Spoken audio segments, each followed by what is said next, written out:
Disindir Ibunda Laura Anna, Ayah Gaga Muhammad ogah banyak komentar, saya nggak mau berpolemik. Ibunda Laura Anna sempat sindir Ayah Gaga Muhammad yang tak terima putranya diadili. Asep Yusman tanggapi sindiran tersebut. Tepat Selasa tanggal 21 Desember tahun 2021 kemarin, sidang lanjutan kasus kecelakaan yang menimpa Laura Anna digelar di Pengadilan Negeri Jakarta Timur.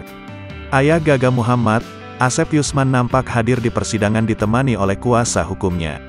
Setelah selesai sidang, ia pun langsung dicecar pertanyaan oleh wartawan. Salah satunya terkait sindiran yang dilontarkan oleh Ibunda Laura Anna. Ya, beberapa waktu lalu, Ibunda Laura merasa kesal dengan pernyataan Asep Yusman yang merasa sakit hati anaknya kini ditahan polisi.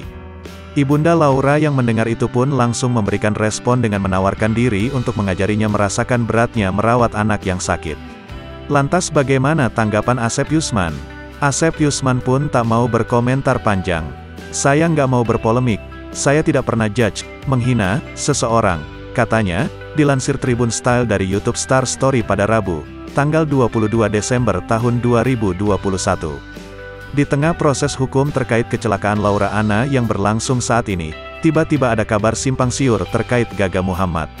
Pasalnya, muncul seseorang bernama Valvero Muzamil yang juga mengaku menjadi korban kecelakaan atas kelalaian Gaga Muhammad dalam berkendara.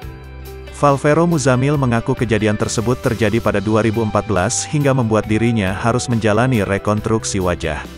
Kabar miring itu juga telah sampai di telinga Asep Yusman. Ia langsung menepis kabar miring tersebut dan membantah adanya korban lain selain Laura Anna. Nggak ada korban, tukasnya.